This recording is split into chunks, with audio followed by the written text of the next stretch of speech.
আসসালামু আলাইকুম রহমতুল্লাহ। অনেকদিন পরে একটি মিনি ব্লগ নিয়ে আসলাম।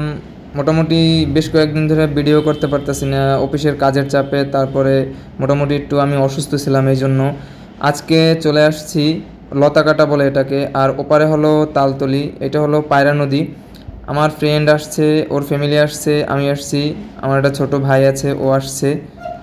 সবথেকে বরগুনার যতগুলো সুন্দর জায়গা আছে তার ভিতরে এটা হলো একটি। এখানে একটি ভাইরাল রাস্তা আছে ওই সাইডে, রাস্তার দুই পাশে অনেক সুন্দর গাছ। তো ওরা ওইখানে বসে গল্প টল্প করতেছিল, আর আমি শুধু ভিডিও করতেছিলাম, ভিডিও নিয়ে ব্যস্ত ছিলাম, কারণ আমি তো ব্লগার, ভিডিও তো করতেই হইবে। আর ওপারে হলো গিয়ে তালতলি, আমরা একটু পোস্ট পাস দিতেছিলাম এই জায়গায় বসে। এই জায়গাটা আমার কাছে অনেক ভালো লাগে, কারণ পাশেই নদী, আবার পাশে একটা সুন্দর রাস্তা আছে, ভাইরাল রাস্তা। ওইখানে বসে সবাই ছবি টবি তুলে, আমরাও ছবি টবি তুলছিলাম একটু আগে। আর আমরা এমন একটা সময় আসছি, এই সময়টা আসলেই এই ওয়েদারটা ছিল খুবই সুন্দর আজকে। ওই সাইডে আবার খেয়াঘাট আছে, ওখান থেকে তালতলি যাওয়া যায়, তালতলি যে বাজারটা আছে ওইখানে। আমরা এখানে বসে কিছুক্ষণ দুষ্টমি ফাজলামি করলাম।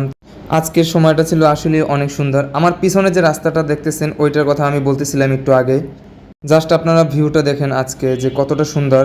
এখান থেকে আকাশটা মনে হয় যেন একদম কাছে, এই জন্য এখানের পরিবেশটা অনেক ভালো লাগে।